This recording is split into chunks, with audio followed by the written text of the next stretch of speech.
اعوذ باللہ من الشیطان الرجیم بسم اللہ الرحمن الرحیم وبہ نستعین وصلی اللہ علی محمد وآلہ الطاہرین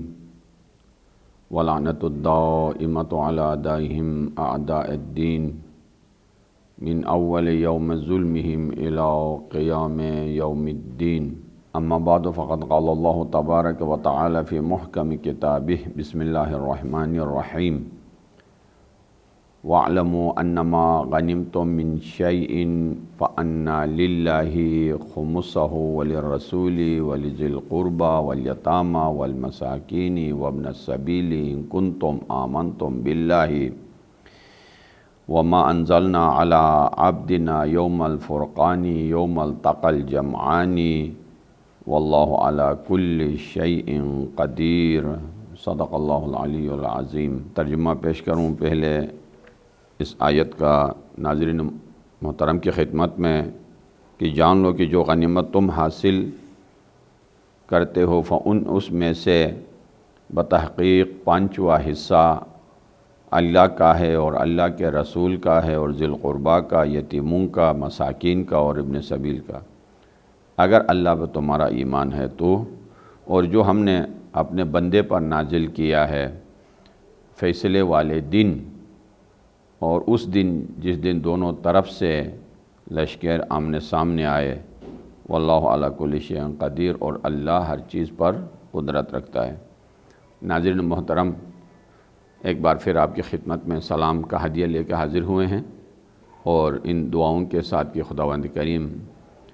آپ کو اپنے حفظ و امان میں رکھے اور حقیقی بندوں میں، ایسے بندوں میں جو صرف عبادت ہی نہیں بلکہ معرفت کی دولت بھی رکھتے ہوں، ان میں آپ کو شامل فرمائیں۔ سورہ انفال کی تفسیر کے ساتھ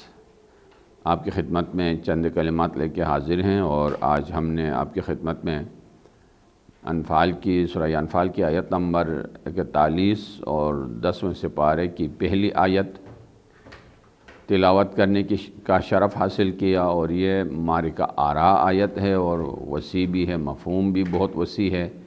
علمی بھی ہے، اور عملی لحاظ سے بھی اس کی بڑی اہمیت ہے۔ ٹوٹل موضوع جو ہے یعنی اس آیت کا خمس کے اوپر ہے کہ خمس عالم اسلام کی یعنی نظام حکومت اسلامی کی وہ مضبوط ترین فائنینشل آئین ہے، وہ نظام ہے اور قانون ہے کہ جس کی برکات اور فوائد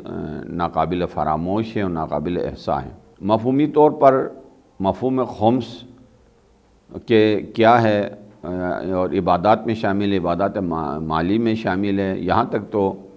تمام مسلمانان عالم، عام از علماء وغیر علماء، تمام مسلمان اسلام کے جتنے فرقے ہیں سب جانتے بھی ہیں، مانتے بھی ہیں کہ جس طرح اسلام میں نماز و روزہ و حج واجب ہے، اسی طرح زکوٰۃ بھی واجب ہے، اسی طرح خمس بھی واجب ہے۔ کوئی انکار نہیں کر سکتا ہے، اگر کوئی قرآن کو دل سے مانتا ہو کہ اللہ کی کتاب ہے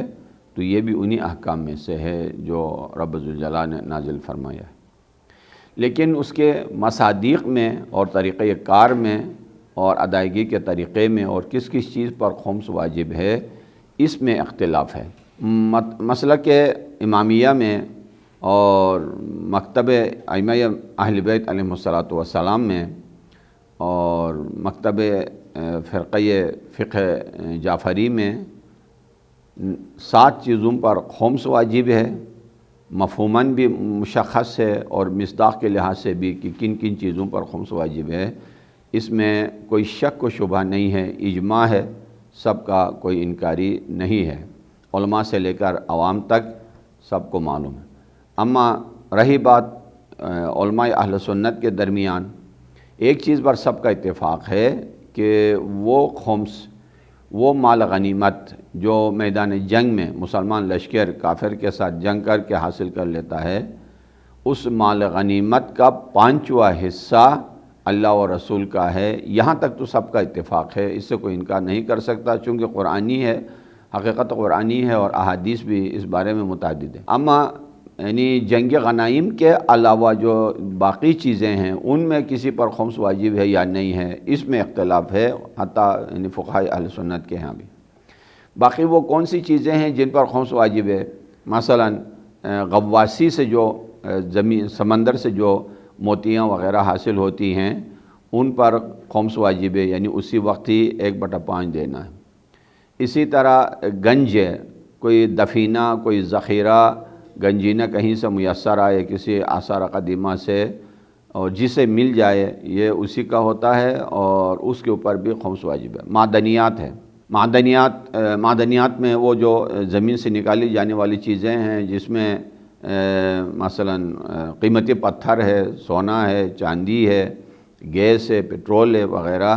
اس کا 1/5 اللہ کا ہے، امام کا ہے، رسول کا ہے۔ اسی طرح وہ مال جو حلال اور حرام مکس ہو گیا ہے، مثلا یعنی آپ بکریاں چروانے گئے اور وہاں کسی کے یعنی غصبی مال اس کے اندر مکس ہو گیا، اس کو اب آپ پاک کرنا چاہتے ہیں تو ان میں سے 1/5 خمس کے طور پر ادا کریں گے تو باقی چیزیں حلال ہو جائیں گے۔ اور اسی طرح کافر ذمی یعنی اس کافر کتابی کو کہتے ہیں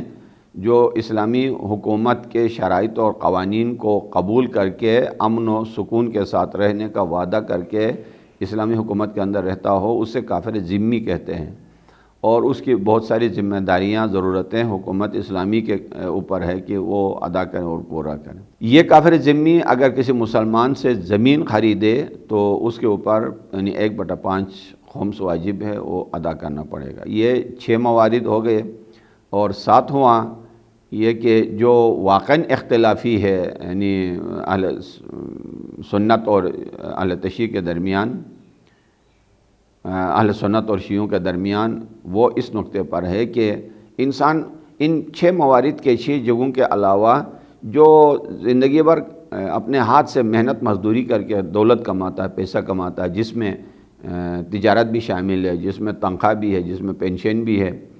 اور جس میں باغات ہے، ایکسپورٹ ہے، امپورٹ کے سامان ہیں، جیسی بھی ہو، یعنی سال بھر کی محنت مزدوری سے چاہے وہ ہزاروں میں ہو یا یعنی لاکھوں کروڑوں میں ہو، اس کے اوپر خمس واجب ہونا، جسے ارباح مکاسب کہا جاتا ہے، یہ مسلمات میں سے ہے۔ لیکن اہل سنت کے ہاں اس کا یعنی اس کے اوپر یعنی بحث ہی نہیں کرتے ہیں، اس کے اوپر خمس نہیں۔ ان میں سے کچھ کے ہاں یعنی غنائم پر، مال غنیمت کے اوپر ہے، لیکن وہ جو غواسی ہے اس کے بارے میں بھی بعض قائل ہیں، اور جو گنجینہ ملتا ہے اس کے بارے میں بھی بعض قائل ہیں۔ اب یہ بات علمی ہے کہ یعنی واقعاً مال غنیمت میدان جنگ میں دشمن کو شکست دے کر جو چیزیں میسر آتی ہیں، جو حاصل ہوتی ہیں سپاہ اسلام کو، اسلامی لشکر کو، آیا صرف اسی کو غنیمت کہا جاتا ہے یا اس کے علاوہ بھی جو محنت سے انسان حاصل کر لیتا ہے اسے بھی غنیمت کہا جاتا ہے؟ اگر یہ مسئلہ حل ہو جائے تو بات کا مسئلہ واجب ہونا نہ ہونا وہ مسئلہ خود بخود حل ہو جائے گا۔ اس لیے کہ مسائل یہاں پر انسان جن مشکلات میں پھنس جاتا ہے وہ مفہوم اور مصداق کا ہے یا موضوع اور حکم کا ہے۔ احکام شرعی کوئی مشکل نہیں ہے، موضوع کو تشخیص دے انسان کے یعنی کس کے اوپر حکم آتا ہے، اس کو کہتے ہیں موضوع کو تشخیص دینا عرف کا کام ہے، عوام کا کام ہے، ڈاکٹر کا کام ہے، عالم کا کام ہے۔ حکم شرعی اللہ کی طرف سے آتا ہے، وہ تیار شدہ ہے اور وہ ڈائریکٹ اسی کے اوپر آئے گا۔ غنیمت آیا مال یعنی اس مال کو کہا جائے جو میدان جنگ میں دشمن سے چھینا جاتا ہے، یا ہر وہ یعنی مال جو محنت مزدوری سے کمایا ہے اسے بھی مال غنیمت کہا جاتا ہے۔ تو یعنی شیعہ فقہا نے اور مفسرین نے مفصل گفتگو کی ہے، من جملہ ان میں سے تفسیر کوثر کے اندر جو موارد مال غنیمت کے علاوہ باقی کو غنیمہ کہا گیا ہے، غنم کا لفظ استعمال ہوا ہے، مغنم کا لفظ استعمال ہوا ہے، اور بہت سارے یعنی موارد اور احادیث اس بارے میں موجود ہیں، وہ آپ کے یعنی معلومات میں اضافے کے لیے ایک ایک کر کے وہ سارے موارد میں آپ کی خدمت میں پیش کرنا چاہتا ہوں۔ من جملہ ان میں سے ایک لفظ آیا ہے کہ مثلا آپ نے کسی کے ہاں ڈپوزٹ رکھوا دی اور اس سے مکان کرائے پہ لیا، قرض لیا، کوئی یعنی گاڑی لے لی اور آپ قیمت ادا نہیں کر سکتے تھے، اس کے پاس کوئی اور چیز رکھ دی آپ نے، اس کو کہتے ہیں رہن۔ جب آپ کسی کے پاس رکھیں گے تو اس کا یہ ہوگا کہ نفع بھی اسی کا ہوگا اور اگر اس کو نقصان پہنچائے تو وہ بھی اسی کا۔ آپ نے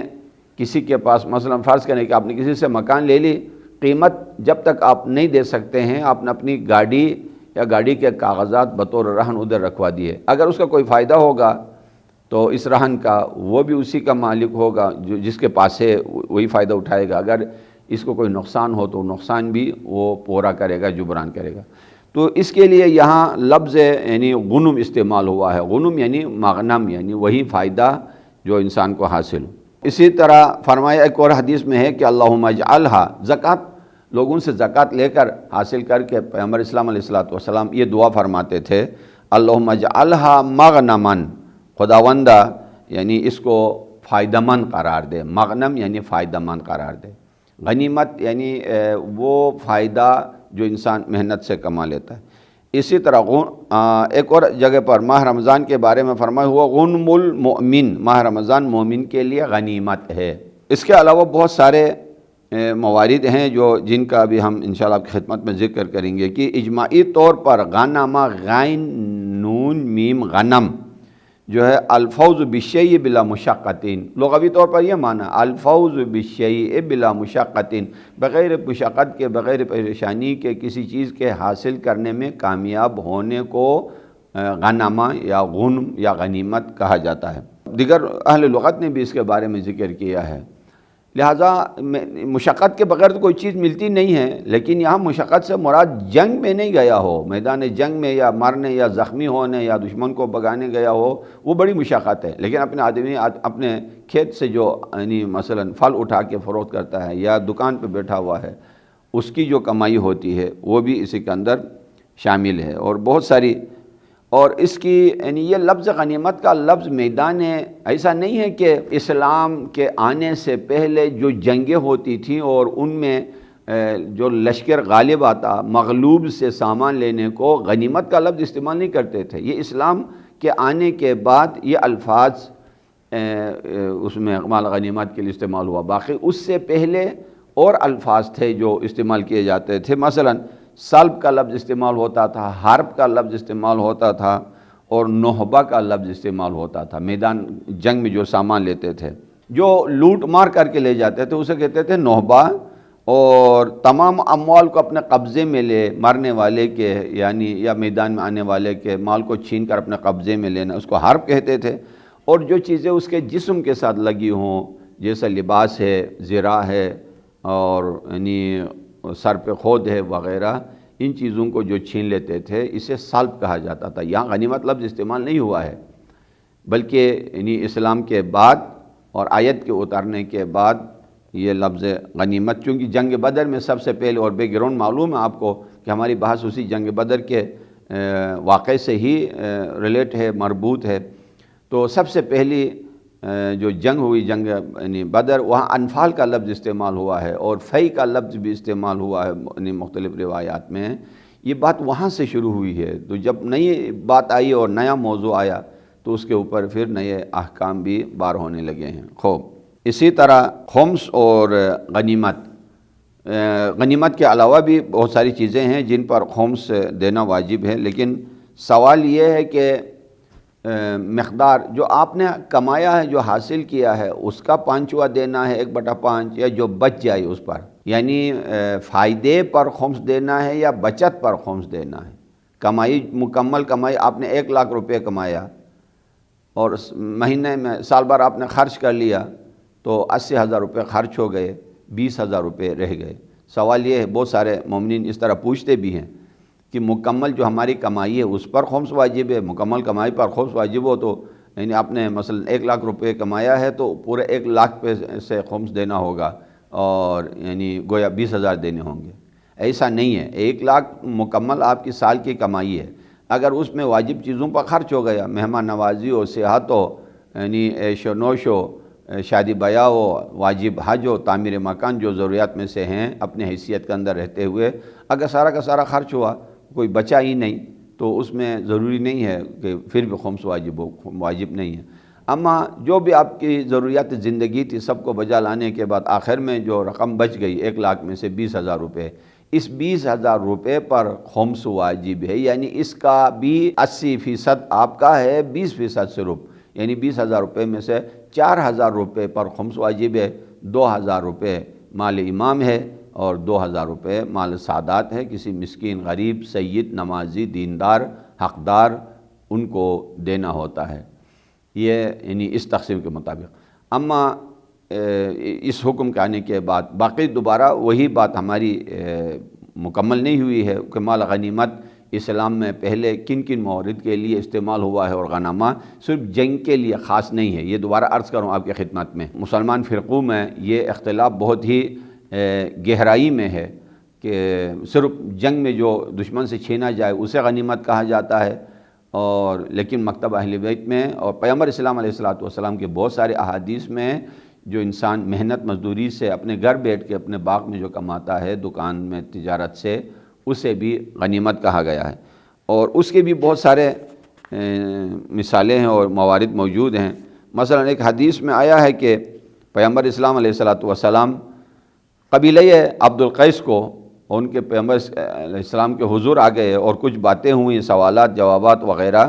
اور انہوں میں سے ایک جملہ انہوں نے یہ کہا، یا رسول اللہ ہم آپ کے پاس آنا چاہتے ہیں، آپ سے معلومات لینا چاہتے ہیں، آپ سے فائدہ اٹھانا چاہتے ہیں۔ یہ مشرکین مکہ ہمیں درمیان میں آ جاتے ہیں اور ہمیں آپ سے ملنے نہیں دیتے ہیں،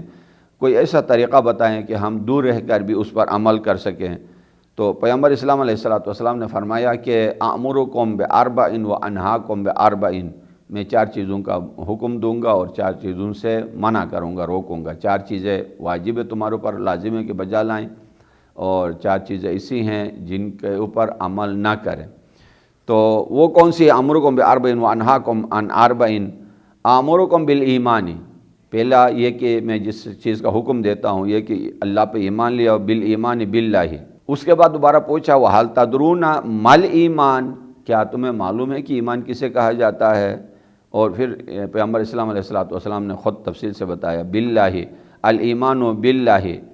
شہادت ان لا الہ الا اللہ، یہ ایک، اور اقام الصلاۃ 2، وإیتاء الزکوٰۃ 3، وَتُعْطُوا الْخُمْسَ مِنَ الْغَنَمِ، اور غنم سے خمس ادا کرو۔ یہاں غنم سے مراد مال نہیں ہے، مویشی نہیں ہے، مال غنیمت نہیں ہے، بلکہ یعنی وہ فائدہ جو انسان محنت سے کماتا ہے، جس میں تجارت بھی شامل ہے، زراعت بھی شامل ہے، اس میں سے خمس دیا کرو۔ اب دیکھیے گا کہ خود حدیث مبارکہ یہ پیغمبر اسلام علیہ السلام میں مال غنیمت کا لفظ استعمال ہوا ہے۔ اس کے بعد معدنیات کے علاوہ بھی بہت ساری چیزوں کے لیے غنیمت کا لفظ استعمال ہونے میں ایک حدیث آئی ہے، اس میں ہے کہ قضا رسول اللہ فی الرکاز الخمس، پیغمبر اسلام علیہ السلام نے رکاز یعنی معدنیات میں خمس واجب کیا ہے۔ اس کے بعد ایک اور حدیث میں آیا الذهب والفضة الذي خلقه الله في الارض یوم خلقت، سونا چاندی اللہ نے جس کو پیدا کیا ہے زمین کے اندر، اور سونا چاندی اسی وقت ہی پیدا ہوا ہے جس وقت اللہ نے زمین کو خلق کیا ہے، اس کے اوپر بھی خمس ہے۔ اسی طرح وہ خزانہ ففیہ وفی الرکاز الخمس، وہ خزانہ جو انسان کے اوپر کھل جائے اس کے اوپر بھی خمس ہے۔ یہ وہ چیزیں ہیں جو انسان ہر وقت اسے ادا کرنا پڑے گا، اس لیے کہ انسان جو مال کماتا ہے، جو آج کی اس دنیا میں ہے کہ سوشلزم کا زمانہ ہے، کیپٹلزم کا زمانہ ہے، کمیونزم کا زمانہ ہے، یہ سارے ان سب کا ہر ایک کا اپنا اپنا ایک نظام ہے، فائنینشل نظام ان سب کا الگ ہے، پولیٹیکل نظام الگ ہے، سیاسی الگ ہے، دفاعی الگ ہے، لیکن اسلام نے وہ منسجم قانون عطا کیا ہے قیامت تک۔ اگر اس پر کوئی عمل پیرا رہے تو نہ دولت ساری کی ساری کچھ افراد کے پاس ذخیرہ ہو جائے گی، اور نہ لوگ یعنی فخر کے حد سے نیچے گر جائیں گے، لہٰذا وہ عظیم نظام ہے۔ تو ہم یعنی محبین اہل بیت کے اوپر ایک بڑی ذمہ داری آتی ہے کہ جہاں نماز ادا کریں، جہاں اقیم الصلاۃ آیا ہے اسی جگہ وآتوا الزکوٰۃ کا لفظ بھی آیا ہے، اور زکوٰۃ چونکہ آل محمد علیہ السلام پر حرام ہے تو اس کی جگہ خمس اللہ تعالیٰ نے واجب کیا ہے۔ اپنی کمائی کے بچت کا خرچہ کر کے بھی جو بچ جائے اس میں سے 1/5 یہ آپ نے یعنی آدھا حصہ اس میں سے بھی مال امام کے طور پر خرچ کرنا ہے، مال امام کے طور پر آگے دینا ہے اور اجازت لے کے، اور آدھا حصہ مال سادات کا ہے اور غریب مسکین سادات کو یہ دینا ہے۔ عزیزان من، اگر یہ حق ادا نہ کریں تو آپ بتائیے کہ یعنی کون ہے جو آل محمد علیہ السلام کا حق ادا کرے۔ میرے عزیزو، اسی موضوع سے بالکل قریب ہے کہ آج 18 ماہ رمضان ہے اور شب 19 ہے، شب قدر کی لیالی قدر میں پہلی رات بھی ہے، اور مولا کائنات علی بن ابی طالب علیہ الصلوۃ والسلام کی شب ضربت بھی ہے۔ تو آئیے یہ جو اب میں آیت آپ کے سامنے خمس کا پڑھ رہا تھا، یعنی جنہوں نے آل محمد علیہ الصلوۃ والسلام کو ان کے حق سے محروم کیا، اب وہ کون سے حق ہیں؟ حق خلافت ہے، حق امامت ہے، حق خمس ہے، حق حکومت ہے۔ کیا فرق پڑتا ہے کہ یعنی کچھ ایک گروہ نے انہیں حکومت کے حق سے محروم کر دیا، ایک گروہ نے ان کو امامت کے عہدے سے پیچھے ہٹانے کی کوشش کی، ایک گروہ نے انہیں حق خلافت سے پیچھے ہٹانے کی کوشش کی، اور خدا ہمیں ان میں شمار نہ کرے کہ ہم حق آل محمد ادا نہ کرے اور انہی افراد میں کسی کا شمار ہو مومن ہوتے ہوئے جنہوں نے حق غصب کیا ہے۔ فاطمہ زہرا سلام اللہ علیہا دربار خلافت میں گئی اور باغ فدق کا مطالبہ کیا، چونکہ ان کے بابا کا حق تھا کہ یہ بھی یعنی اسی طریقے سے اللہ تعالیٰ نے انہیں پیغمبر اسلام علیہ السلام کو نوازا تھا۔ وہاں سیدہ نساء العالمین صرف حق خلافت، حق فدق مانگنے نہیں گئی تھی، حق خلافت مانگنے گئی تھی امیر المومنین علی بن ابی طالب علیہ السلام کے لیے۔ اتنا مظلوم، کائنات کا مظلوم ترین ہستی اور کائنات کا عظیم ترین ہستی، جن کے بارے میں گزشتہ 3-4 نشستوں میں ہم نے آپ کی خدمت میں اسی تفسیر کے اندر جنگ بدر کے معرکے میں جو سب سے بلند ترین مرتبے پر اور عظمت پر اور شجاعت پر فائز تھے، وہ علی بن ابی طالب علیہ السلام کی ذات تھی۔ عرض ہوا کہ 70 افراد مارے گئے تھے مشرکین مکہ میں سے، ان میں سے تنہا علی بن ابی طالب علیہ السلام نے 35 کو مارا، باقی مسلمان لشکر سب نے مل کر 35 کو مارا تھا۔ وہ ہستی تھی جو میکائیل اور جبرائیل ان کے حامی اور ناصر بن کے آتے تھے، نفس مطمئنہ ہے، نفس رسول ہیں، ومن عندہ علم الکتاب، پیغمبر کی گواہی اور پیغمبر اسلام کی کا عظیم ترین معجزہ ہیں علی ابن ابی طالب علیہ السلام۔ زمانہ اتنا ظالم نکلا، اتنا ظالم اور غاصب نکلا کہ نہ فقط حق مولا ادا نہیں ہوا، بلکہ ایک ایسے دن کا انتخاب کیا گیا کہ ایسی جگہ کا انتخاب کیا گیا، مولا علیہ السلام کے سر اقدس پر وہ زہر کی ضربت مار کے ان کے وجود نازنین کو ہٹا کر اپنے شوم مقاصد کو پورا کرنے کے لیے دشمن نے کوشش کی، اور دشمن اپنے مقصد میں کسی حد تک کامیاب بھی ہوا، لیکن علی بن ابی طالب کے لیے کوئی خوف نہیں تھا، نہ شہادت کا کوئی خوف، نہ مرنے کا کوئی خوف، نہ اس دنیا کے رہنے کا کوئی حزن، چونکہ اولیاء الہی میں سے ہے، اور اللہ نے فرمایا الا ان اولیاء اللہ لا خوف علیہم ولا هم یحزنون۔ یہ مولا کے دن کو عبادت میں مصروف ہیں اور رات کو بھی عبادت میں، دن کو روزہ رکھے ہوئے ہیں، اور رات کو، یہ وہ رات ہے جو 19 کی رات بھر عبادت میں بھی مصروف ہیں، اور باہر نکل کے آسمان کی طرف دیکھ کر یہی فرماتے ہیں، اے آسمان، اے رات، میں نے تمہیں کبھی تنہا نہیں چھوڑا ہے، پھر عبادت میں مصروف رہتے ہیں۔ اور یہ وہ رات ہے کہ جس دن ان کی صاحبزادی شہزادی حضرت جناب ام کلثوم کے ہاں امام علیہ السلام مہمان تھے۔ افطاری جب سامنے لایا گیا تو افطار بھی ہوتا ہی کیا تھا، یعنی ایک سوکھی روٹی ہوتی تھی اور ایک ظرف میں دودھ اور نمک کے ساتھ جب افطاری کا انتظام ہوا، مولا نے ایک نگاہ ڈالی اس افطاری کے کیفیت کی طرف اور بیٹی سے فرمایا، بیٹی، کیا آپ نے کبھی دیکھا ہے کہ ایک آن میں تیرا بابا 3 چیزیں تناول کر چکا ہو؟ حالانکہ نمک کسی شمار میں نہیں آتا، اور نمک کھانے میں حساب نہیں ہوتا، نمک روٹی میں حساب نہیں ہوتا، لیکن اللہ کے حضور علی بن ابی طالب کا یہ تواضع اور یہ خلوص، یہ بندگی دیکھیے، فرمایا کہ بیٹی یہ دودھ اٹھائیے، کسی کو دیجئے، میں اس نمک کے ساتھ افطار کر لوں۔ افطار کی، اور حضرت حجر ابن عدی، وہ عاشق امام، وہ مدافع امام، وہ محب حقیقی اور مخلص ترین اصحاب امیر المومنین علیہ السلام میں سے، ان کو حالات کا شک ہوتا ہے، حالات کی وجہ سے کبھی مسجد کی طرف جاتے ہیں، کبھی گھر کی طرف آتے ہیں، اور وہ منظر آپ نے دیکھا ہے مسجد کوفہ، اور امیر المومنین علیہ الصلوۃ والسلام کا گھر بالکل قریب قریب دولت الشرف کے ساتھ، مولا کا گھر بیت الشرف اور مسجد کوفہ دونوں ساتھ ساتھ ہیں، اور حجر ابن عدی بھی التماس کرتے ہیں کہ مولا آج آپ مسجد نہ جائیے، لیکن قضا و قدر کا فیصلہ تھا۔ امیر المومنین علیہ الصلوۃ والسلام مسجد کی طرف تشریف لے جاتے ہیں اور اذان دینا شروع کرتے ہیں۔ وہاں سے انشاءاللہ آنے والے دنوں میں بھی ہم آپ کو اس تفصیل کے ساتھ بیان کریں گے، اور چونکہ دامن وقت میں بھی گنجائش نہیں ہے، وقت ٹائم ختم ہو چکا ہے۔ میں سلام عرض کرتا ہوں اس کائنات کے اس عظیم ترین ہستی کو جو فضیلتوں کی بلندی پر جب سفر کیا تو یہی کہتا ہوا ینحدر عنی السیل ولا یرقى الی الطیر، مجھ سے علم و حکمت کے سمندر بہتے ہیں اور کسی انسان کی سوچ کا پرندہ بھی علی بن ابی طالب کے اوپر سے سفر نہیں کر سکتا ہے۔ عاش سعیدا ومات سعیدا، خداوندہ ہمیں علی بن ابی طالب علیہ الصلوۃ والسلام کے ساتھ جنت الفردوس میں محشور فرما اور ان کے نقش قدم پہ چلنے کی توفیق عطا فرما۔ والسلام علیکم ورحمۃ اللہ وبرکاتہ۔